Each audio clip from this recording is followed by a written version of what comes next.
Okay, so I'm Steve Grayson. I'm one of the directors at BuzzSumo. And as I said, I'm really pleased to be here with Lee Odden today. Lee, do you want to do a brief introduction?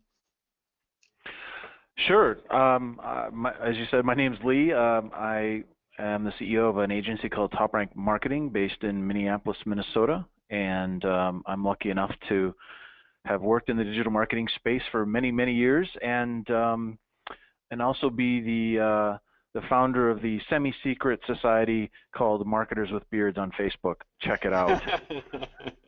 Yeah, it's a very secret society. Okay, thanks, Lee. So, yeah, Lee's going to do most of the hard work today. I'm just doing introductions, but I wanted to just say a few words about why we chose this topic and why we're doing what we're doing today. At BuzzSumo, we really quite strongly believe that some of the best content is content that answers people's questions. People are often looking for different types of answers, as Lee will run through today. And we really strongly believe that content that can answer questions does particularly well. And particularly if you can be the best answer to a question, then there are lots of benefits. We do a lot of research about content and the content that works. And we found that what we call answer posts, posts that answer questions, often they'll begin with something like how to or the secrets of or reasons why, but they can perform particularly well. There might even be a simple what post. And I'm just going to run through a couple of those benefits so you understand why we think it's so important, and then we're going to pass over to Lee. And it was about 2 years ago, I was at a presentation, I heard Lee say, you need to be the best answer, and it really resonated with me just because it does seem so right. And when I look at the data proves if you can be the best answer, you're going to have very effective content. So I'll just give you a couple of the benefits. The first benefit is that content that answers questions can gain both shares and links. Typically, content actually tends to either get shares or it gets links, and it takes quite special content to get both shares and links, and good answer content tends to get both. And I'll just show you one example. So as we're probably all in the field of content marketing, I thought I'd start with this example. This is a post obviously by the Content Marketing Institute. What is content marketing? And it's actually the best answer to this question. If you go to Google, you'll see that this comes up top. And as a consequence, it attracts quite a lot of links. It doesn't have that many shares, this particular piece, but if we look at the number of links, we can see it's had over 1,000 links. So any piece of content that you have that gets over 1,000 links is doing well for you. It's driving authority and it's driving traffic. And so that post, it's the best answer and it has 1,000 links. The other benefit, and this is a slightly gratuitous ABBA image here from a European pop group, who once upon a time had a hit single called The Winner Takes It All, which is probably just showing my age more than anything else. But it's true when it comes to the best answer. So this graph shows you the top 3 answers on Google for the question, what is content marketing? And then I've had a look at the number of links each of these has got. So you can see that that CMI post has had over 1,000 links. Even the second best answer has only had 100, and the third best answer has had about 50. And it tends to be that game in that people don't tend to want to share the 4th best answer or the 5th best answer. They tend to share the best answer to a question. So if you can be the best answer, then you're well on the way to having a lot of traffic and high authority as well. The second benefit, I think it's worth just pointing out, is about longevity. I was doing lots of searches and analyzing lots of content in the run-up to this webinar, and I just put in one, how to write headlines that sell. I'm always interested in the headlines that work for my posts, and so I wrote this one, and you can see the top result there was one from Copyblogger. Actually, Google found 11 million relevant posts, but the top one was headline formulas that sell like crazy. And if we go to that one, we can actually see that it was published back in June 2009. So it's still top on Google for the answer to that question about headlines some 7 years later. So just 2 of the benefits of being the best answer. So just to sort of introduce things and just important is to write good content that answers questions. And with that, I'm going to hand over to Lee to run through his presentation. So let us just uh, make Lee the Thank you, presenter. Steve, and I think you've done a great job explaining some of the benefits clearly of having the kind of content that's satisfying, both to search engines and on social web, but especially for customers. It's a very competitive environment that we're in terms of content, right? I'm sure everyone has heard oh, has heard the noise about content shock, and that there's more content being produced than any one human could ever consume in a lifetime. Or I love the stat that Eric Schmidt from Google gave, something about there's every 2 days there's more content created than since the dawn of time to 2003, and yet we're still as marketers and as businesses still chasing the content creation goal, and it's sort of a field of dreams, or at least that's how it's presented by some pundits and advocates, like make great content, make more content, and some folks are sitting there scratching their heads going, what does that even mean? Is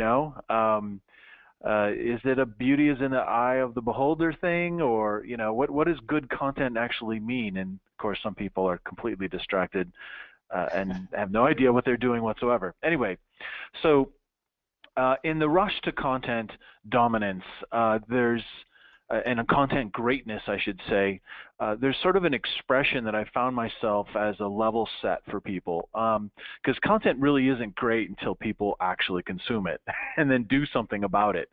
I see so many people investing in of themselves and other resources and architecting these amazing things, and yet they don't promote it. They don't take action to make sure that that content has effective distribution, and or that it's even meaningful to a particular audience, just meaningful to the brand. So I think as a guiding principle, this is really important, this notion of great content isn't really great until it's found, consumed, and shared, to the notion of being the best answer. And the notion of marketing funnel drives an awful lot of marketing activities. It's this idea that customer goes through an experience as they become aware of a problem, become interested in investigating it, considering options, and making purchase choices, and even advocating as a brand evangelist. And the problem with this, of course, is that people are going to extremes to exploit what their perception of this customer experience is. It's not a linear experience at all. And it's a lot more like that jumble of electronics cords you probably have in a kitchen drawer somewhere. The customer journey is back and forth and as non-linear as you get today, because there are so many choices, there are so many sources of information, and our preferences as consumers has obviously changed in terms of our attention spans and the kinds of information that we prefer in concert with what's available to us. So these are all not challenges as much as a different type of environment within which we need to be competitive as marketers. And what I like to do when looking at how do I solve for being this best answer in a very complicated and dynamic digital environment, well, all roads lead to the customer, because that's who's paying our bills, not Google, not Facebook, at least in most cases. So as we understand our customer, relevant to this notion of delivering quality content experiences, we must have some sort of empathy to what their journey is, right? So we have this notion of awareness and interest, consideration, and action. And relevant to this presentation is, well, what are the common questions that exist for buyers as they go through these different phases? And they might go back and forth, but what are the key types of questions they have? What is a thing? Well, how does it work? How does it compare to others? Well, how do I get started? These are logical types of questions, and as many, in the way that there are different myriad different keywords for the same idea, there are myriad different questions for the same idea as well. And it's important to understand what those are for your target audience so you can give them what they're looking for. So one of the principles here is that you architect your content plan according to answering the kinds of questions buyers have as they move themselves through becoming aware of a problem, considering options, and actually making a decision.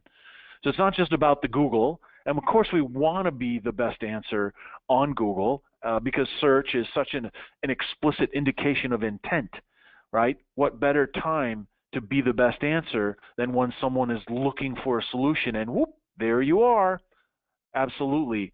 But in the end, of course, it's the customer that pays those bills. And the way people are attempting to be relevant and be visible on the search and social web is through content marketing tactics or through content. And there are a lot of different content tactics or content marketing tactics available. But the question I have, or I would pose, is are you creating content or are you creating answers? And it may seem a nuance, but it's a very important distinction, because what do you think customers actually want? Do they want your content because you think it's great, or do they want answers that actually solve information problems that they're having? So the cool thing about answer content is that when implemented effectively and with empathy to the buyer experience, it actually leads people to the logical conclusion that you, your company, your brand, are the solution. And they lead themselves to that, and the power, the value of them leading themselves to that situation as opposed to being pushed is remarkable, right? Because it leads to retention, it leads to advocacy, which of course is the best form of advertising, word of mouth. So that's all good. What do we do to find out what questions customers are asking? Well, let's ask our customers. So you can do panel interviews, you can do emails to your customers clearly and find out what things are important to them and that sort of thing. You can also talk to frontline employees in your organization, sales people, customer service, what kinds of questions. I like to tell people, hey, when you're answering a question via email, BCC marketing so that we can get the question and answer dialogue, and that can inform some of our content plans and make it, sort of operationalize the Q&A harvesting within our organization. Another great place to get insight about customer questions is the contact form data that you capture on your website. If you allow people to type in comments in a contact form, you can use text mining or analysis tools to surface things that are important to your customers at the very moment they're expressing it, right? And this can be very, very meaty insight in terms of what kinds of questions you answer with your content. There are also specialty tools, a whole category sort of emerging, and I'm just calling them question tools. I don't know if they think of themselves that way, but Storybase is a company out of Denmark that's taking what they're scraping content, so think of SEMrush and Ubersuggest. They're taking that kind of information and surfacing it so that when you just type in a topic like content marketing, it'll come back to you with what forms of questions people are asking about that topic. So whether it's, canning tomatoes, or whether it's, CRM software or content marketing, it'll come back. And you can use Ubersuggest as well. The new Ubersuggest supports slightly more sophisticated queries, so you can have and or not just an outright phrase. So that's a good way to find out what Google would auto-suggest in terms of a question.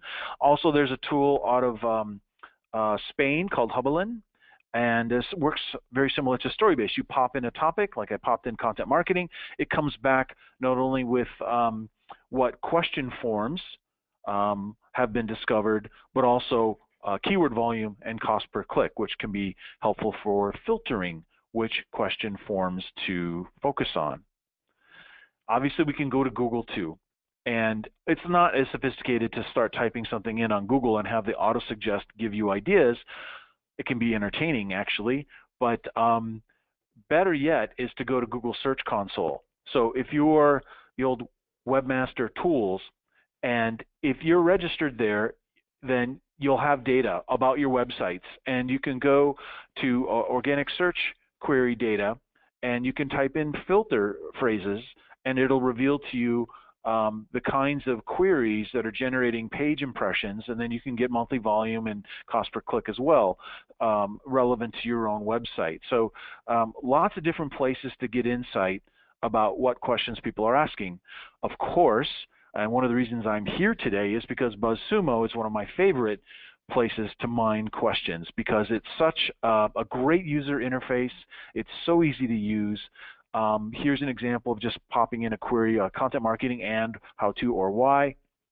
And while the search results are very pretty and they give you social share data, and you can drill down into link data in those search results, the money is the export into a CSV or Excel file, where you can do some other fun things with sorting and mining to reveal what question formats people are already publishing and that are also popular on which social channels.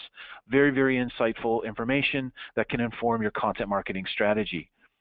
So now that we have some ideas about, well, what kinds of questions are customers asking, and literally the actual exercise is to take multiple data sources and correlate and come up with your short list of question-oriented topics that you can then use to inform your content marketing strategy.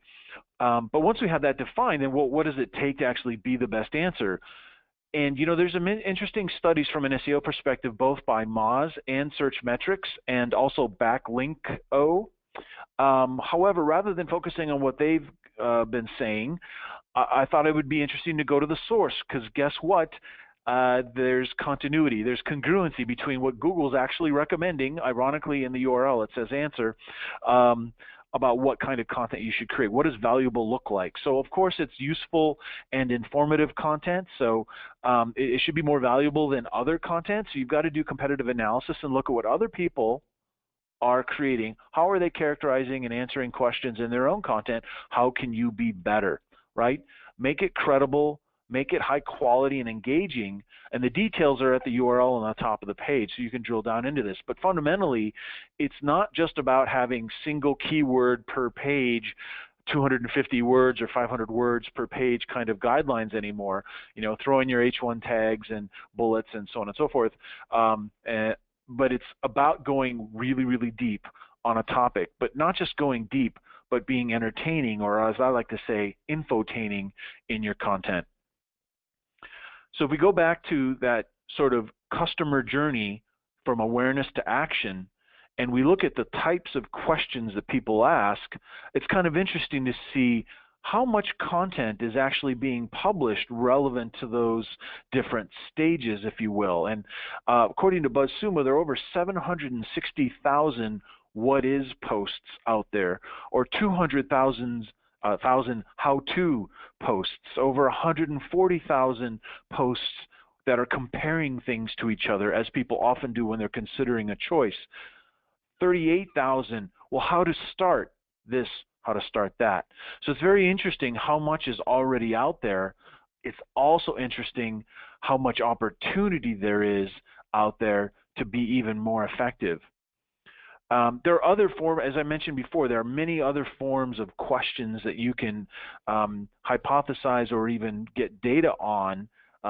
Certainly you don't want to focus on just one form. It's got to be relevant to your own audience, and that's what's so great about Google Search Console in combination with BuzzSumo. But you've got to figure out what's relevant to your audience. So I'm going to share a little bit, some examples here, and being accountable to this notion of awareness, interest, consideration, and action, some different examples. And Steve mentioned what I'm going to share with you here already. What is content marketing? Of course, Content Marketing Institute is winning, coming and going. They've got the one-box search result, or the answer, the one-box answer, as well as the #1 organic search result, at least from here in Minneapolis. And when you look at their content, I mean, over 5,000 shares, over 1,000 links, that's a lot. And it's very robust content, right? It's got video, it's got different sides of the issue in terms of what is content marketing. They talk about other types of marketing. They even have an infographic. So it's very robust content, and that's what helps them become and be known as the best answer, both to Google and to humans.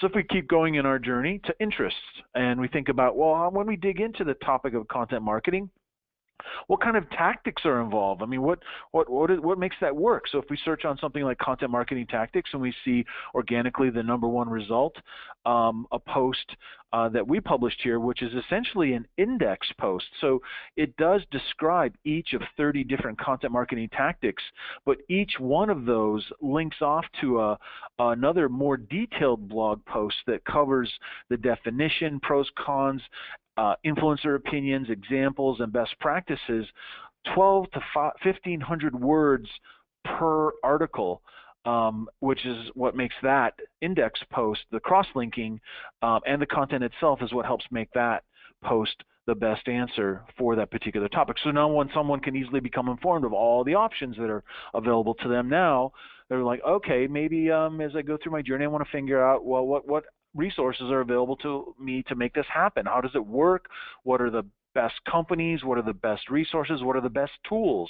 And so if I type in best content marketing tools, I'm going to go ahead and pick on the number 2 result, which is Curata. And Curata has an amazing best answer post, over 4,000 shares. They've got an infographic, and they've curated, as you would expect they would, as the nature of their business, a very nice organized list of content marketing tools.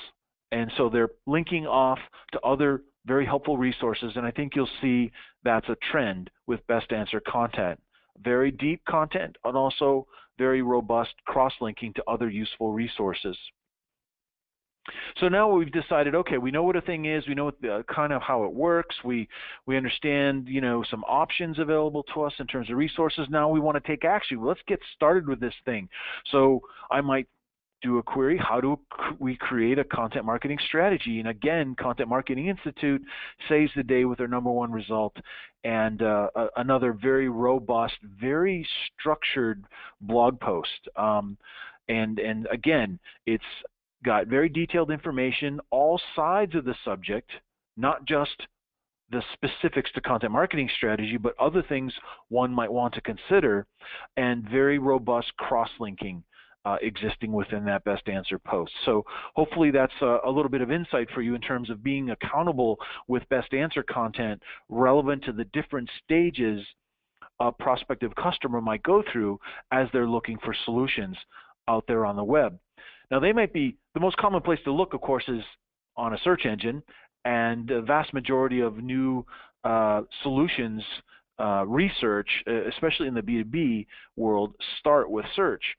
And the funny thing, of course, is that while many people in the SEO world are creating content to attract links, and that's all fine and good, but really it's, the links don't pay the bills. It's humans, as you've heard me say a couple times already. So the funny thing is when you create best answer content for humans, it's actually pretty awesome for SEO as well. So some of the things you want to make sure you do, of course, is not just including literal keywords for ranking, but to include keywords in action-oriented language and titles so that you can inspire clicks.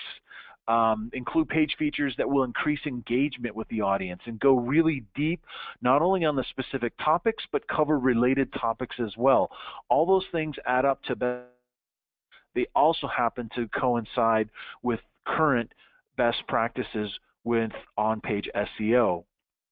So now I'm going to get into some other examples, 10 in fact, 10 different characteristics of best answer posts in a variety of different industries so you can get some sense of what this really looks like. So my first example is a how-to query, right? It's a how-to titled post from Wooga, which is a company that sells UGG boots, and the topic is how to clean UGG boots. And how is this valid for our discussion? Well, 1.2 million social shares is what makes this valid. It's amazing how many social shares they've had. Now, this post has been around for a couple of years. As Steve said, there's longevity to best answer posts, and so they've had some time to attract shares. And the tip here is that it's simple. It's very straightforward. The title's how to clean UGG boots. Like how to XYZ. Bam! Keep it simple. That should be something that you think about when you're architecting best answer content. It's also very simple in the way the solutions information is presented on the page. So KISS, keep it simple, silly. Another example is from Local Grown. So this is a what you need to know kind of post, right? These are the 10 things you need to know about X, right? 586,000 social shares on this. And the tip here is to share the social flair. Social proof is something you've probably heard many times in the past, and it's still very valid. It's evidence that you are a best answer post. So whether you have a couple hundred shares or 1,000, or in this case, a lot more than that, it's very, very important, Q, that you include and include this kind of information on your pages, make it easy for people to not only see that social proof but act on it and contribute to the social proof as well. Another example comes from Board Panda, and this is another how-to category of answer content, and it's how to make edible and stackable Lego gummy candy. And I think you can tell what I'm going to suggest here. It's extremely visual, not just great photography. And of course, the topic is amenable to great photography because it's very colorful candy, but also video. So it's worth investing in resources to take great original photography if you can with best answer content.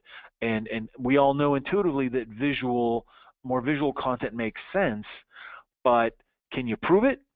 Well, Board Panda is proving it, and there are lots of other examples you can find on BuzzSumo that prove it because you've got those really cool filters for infographics and that sort of thing in your search results. So be visual if you can in your best answer content. Another example comes from BuzzSumo and Steve, and that's how to, and this is about influencer marketing. So the tip here, this has well over 1,000 social shares, which is great for such a niche topic. It's an illustrated step-by-step explanation of how to use the tool, how to use the platform to find influencers to help you promote as part of your content marketing program. So it's simple, it is visual, and it's very step-by-step, very useful and satisfying to users. Another great example literally uses examples. So this is 30 advertisement design tips that turn heads. So again, here it's not just about the visuals, but it's including actual examples. I can't stress enough how important it is to get beyond giving people how to do stuff. You've got to include examples.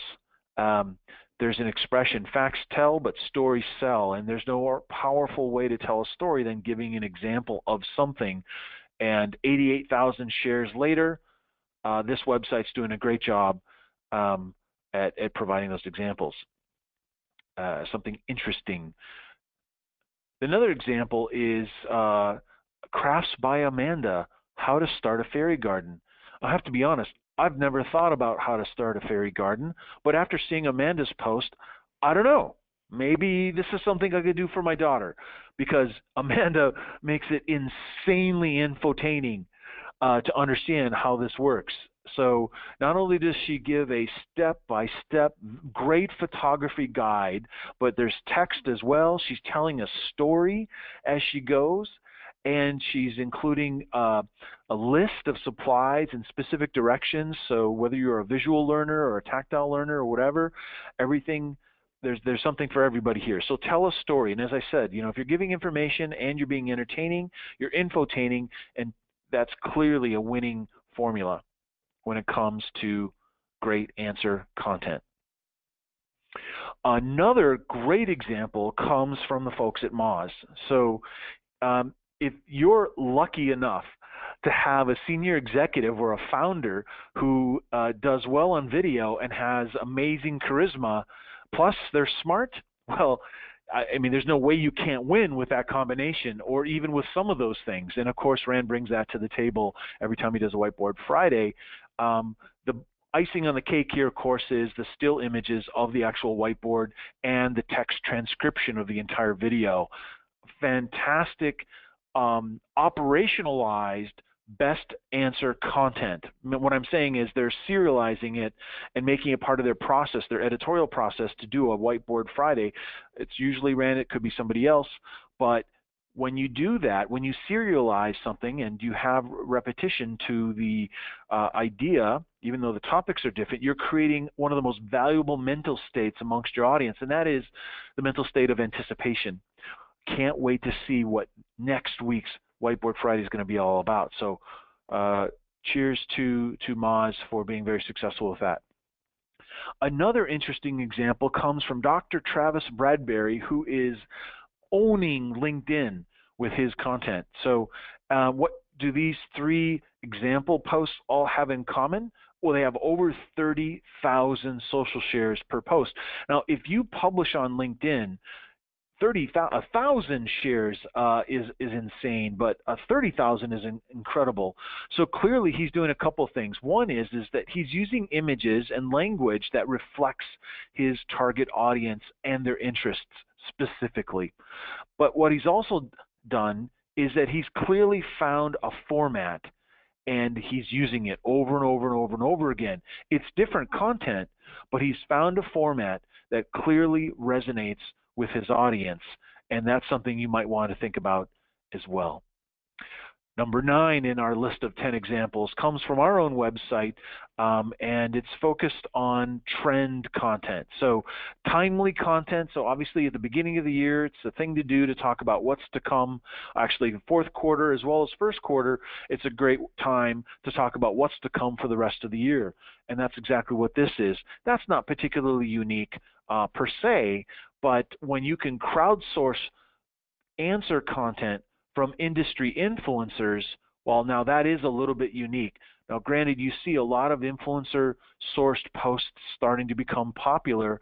Obviously, it's popular in marketing, but it's not so popular in other industries. But it's growing, thanks to companies like ours and other agencies. But you've got to offer something unique.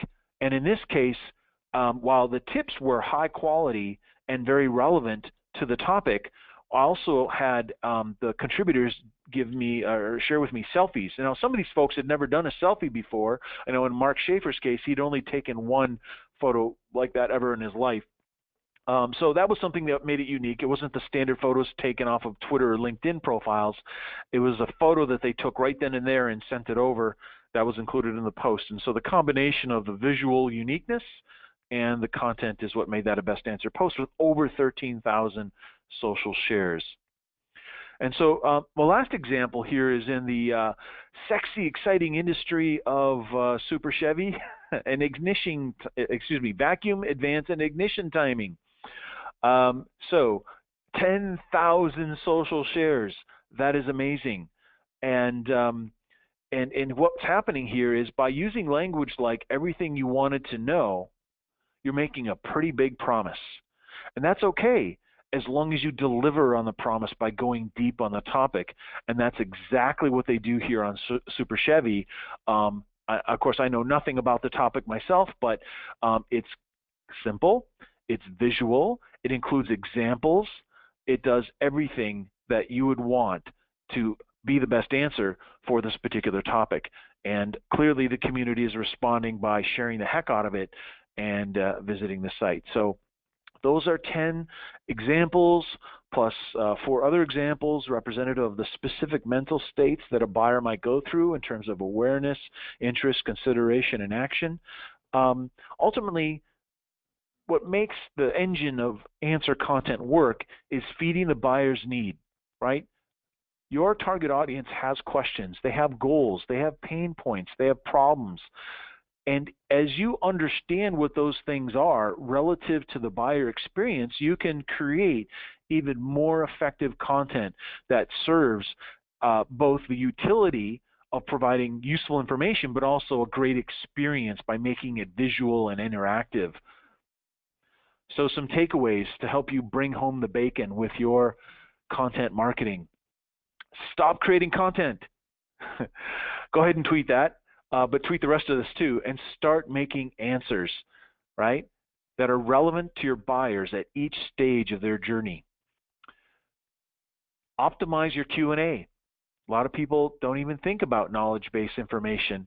They don't think about mining the information they already have or querying their customers about this sort of thing. So use tools like BuzzSumo, like some of the others that I talked about, and the resulting data to surface what's already working for others and for you, and then use that as insight to optimize the effectiveness of your content. My third takeaway is go deep. Go so deep and go relevant. Make and keep big promises of great content with comprehensive and engaging answers, right? So don't just cover the topic at hand, cover all issues. Be objective about it, and also cover derivative concepts or related concepts all within the same content asset that truly then earns you the privilege and the honor of being the best answer for whatever that topic is. So I think we have some time. Thank you, everybody, for sharing this time with me and Steve. And we do have some time for some questions. And I have a little gift for you, and that is something that Ashley Zechman and Thomas on our creative team created. It's a little infographic. It's a Be the Best Answer or Play the Best Answer game. It's basically a decision tree. It's ungated. You can download it at the URL on the screen. And of course, if you have questions, you can make inquiries there as well. But that's a fun little thing that we created just for this webinar and for those of you who have joined us. So lots of information, I know. Thanks, that's really great. Thanks, Steve. Really useful. I learned lots there as well, so I'm taking lots of notes as we go. It's great. Yeah, and I really like thinking about people want answers, not content. So I quite like, stop creating content. Think about the needs that your buyer have. And it's so basic, but so true. We've got a few questions coming through. Hannah was asking about what might be examples of images that you should share. If you don't sell a physical product, what are the best types of images you might want to use? Images of your customers and how they might feel with a successful experience with your brand or your company. Now, granted, if that's maybe a little risky in certain industries, but you could certainly you want your customers to see themselves in your content. And like the doctor I pointed out on LinkedIn, it's clear he's got a very specific target audience by the images that he uses. And so if you don't sell a tangible product, there's certainly stock or custom photos that you could have taken that help people visualize a scenario that they can see themselves in relative to your intangible product. So as you identify why someone would buy from you, and if they do, what does success look like? What will happen that's positive? How will their life be changed, sort of thing? As you brainstorm those sorts of ideas, well, what visuals illustrate and help people feel that? That's what I would include in that content. Thanks, Lee. That's great. I think, again, it's so important about people seeing themselves in your content, both in terms of images, and I think the types of words they use, the type of language as well is so important. Another question is around case studies. Do you think case studies make good answer posts? I think they can. I think that if you create, I would create an index of case studies. So in the way that we created an index of content marketing tactics, I think what's becoming rewarded by humans and Google are very deep cross-linking to other related resources. So you might have, let's say, 20 case studies, and then you want to make sure that your index page that points to all those case studies is the focal page for the best answer effort, if that makes sense. Okay, great. And another one that's really useful, and another one from Caroline here was saying, obviously resources are limited all the time for creating content, and you've got to steward lots of people at different points in the funnel. Is there an efficient way to determine what ratio of content that you need for the different stages of the funnel, maybe on a monthly or quarterly basis? Well, that's a great question, and so there's a lot of moving parts to accurately answer that question. I mean, that would require some analysis of your market specifically and what you're doing already. But I guess you have to balance what your objectives are, and you also have to balance the opportunity. So in other words, to what degree is there already content at each of those stages already available in your industry, and is there unmet need? As we usually do in SEO, right? We try to find the keywords that have high demand but low competition. That same logic applies here. and that can help inform how much content you want to focus on. The other thing is for each stage, and as you identify the kinds of questions relevant to your audience that people might ask for each stage, you want to go into Google Search Console or your own web analytics and see to what degree people are actually being sent or arriving on your site for those ideas, and to what degree are they converting. And that could help inform how much more content you should be creating for that specific stage. So it starts with benchmarking. Where am I? Where is your business relative to each of those stages in terms of content on the web? And what's the gap? And what are your goals, and how are we already performing? I'd balance all those things together to determine how much content at each stage. But I have to tell you, the more affinity you can create between your brand and a prospect early, the better. Yeah, thanks, Lou. Yeah, I agree with that. I particularly agree with finding those gaps. Really, you're often looking at how can you be better than the content out there, or where there's a gap, and there can be some real opportunities in there. Another question really about someone just asking generally about what is the size and composition of content teams. I don't know what you come across, Lee, with the clients that you work with, but how big are their content teams? Because there's quite a lot to do here. Yeah. Well, it depends on the people, the process as well. There's a lot of merit in a data-informed strategy. So I know that we have, for example, clients that have minimal content teams, but like 2 or 3 people with very high expectations, but they've invested in a data-informed content strategy that points them in the right direction and helps them become more efficient and effective and in their choices on where to spend their time and resources, and also helps them more effectively prioritize. So a thin content team can be very effective if they have a good strategy behind it. We also work with content teams that have 15, 20 people. We also work in situations where there's a core content team at the company, but they're also tapping a sort of cohort of subject matter experts elsewhere in the organization and outside in terms of working with people in the community and industry influencers. So the content team might be a couple of people, but there are also 20, 30, 40 people inside and outside the organization that are participants, if you will, or co-creators in some of that content. And that's a great way to scale high-quality content. Thanks for that. Yeah, and I think at BuzzSumo we're an example of a thin content team, but we just try to focus on what we have, which is unique, really, and the questions people are asking. So we have a lot of data.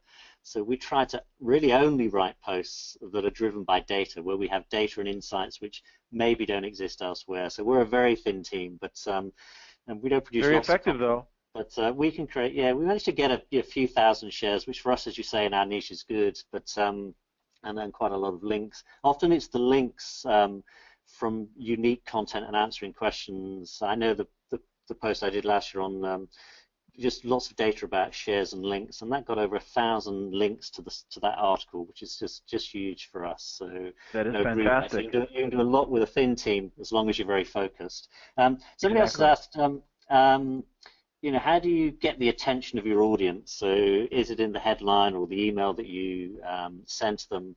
But do you have any thoughts on how to get the attention of your audience? Just slightly different question. Yeah, I think you've got to definitely pay attention to the headline and the lead graphic. There's, so much sharing happening on the social web, and so many people never click through on what they share. So you've really got to have a provocative or compelling and yet simple headline that can indicate value. Like, in other words, it's giving me an idea of what will happen if I click on that link. And if there's an image, a social share image to go along with that headline, that can be very effective at attracting the attention of your audience. So that's tactically, that's like short term. How do we get attention? By being very provocative with our titles, making big promises, but then we've also got to deliver on those promises. And long term, the way you get the attention of your audience is delivering on the promise of great or satisfying content over and over and over again. That's how you build community. That's how you build attention and momentum. And it's also how you create that, mental state of anticipation, because if you keep delivering on the promise, then people can't wait to see what you're going to publish next. Yeah, I would agree with that. I think content marketing at one level is easy, but it's just relentless and consistent. So, so you build that Yeah. audience consistently over time. I think it's such an important point. I mean, an interesting question from Alyssa here. We say some marketers are saying that answering questions is not enough anymore. So are in-depth articles the way to stand out? Well, sure. I mean, that's what answering questions is. I mean, if someone could, do you like, do you like this restaurant? Or what do you like about this restaurant? I like the chicken. Well, of course, that's not gonna send anybody to the restaurant. It's like, oh, it's so great. The people are amazing. The atmosphere and the service. Oh my gosh! And then once you take a bite, it's so delicious, right? And just go on and on and on. You can talk about all aspects, and it's like, wow, that's whatever. A comprehensive answer is, of course, the way to win, both with people, most importantly, but also with increasingly with search and how search engines are deciding what to surface at the top of those search results. Yeah, I would agree with that. I think the comprehensive, deep answers matter. And I get increasingly frustrated with, I suppose, just cheap content, 5 ways to improve your landing page. There are just millions of these articles, and Yeah. actually, I don't get much out of them, and I don't think they do you much good either, because people really only share and link to the best posts. So you can produce those really cheap 5-point answers, and if that's your idea of answering a question, it's not really. It's got to be fairly comprehensive. I think just look at what's the best posts out there and how can you improve on those. Yeah. Conscious that we're running down on time. Sorry, Lee, do you want to jump in? No, it's all good. Cool, good. Yeah, of course, we've gone through quite a lot of questions. I think we've gone through the questions that people have asked today. People have just said, somebody posted here, what a wonderful presentation, and I would echo that. It's been a great presentation. We are going to make the slides available to people. We'll also make the recording available. We'll probably edit the beginning, so make it a little smoother at the beginning, but and we'll make that available for everyone. You'll probably get that in an email tomorrow. I just wanted to say thanks again, Lee. It's been incredibly informative. I was so excited to have this particular presentation, and it's really lived up to my expectations, which is great. So thank Well, you very much, and thank everybody else for attending. Sorry, Lee. well thank you, Steve. I really appreciate it. It's an honor to hear that from you, and I really appreciate people who have invested their time and attention today to hear what we have to say.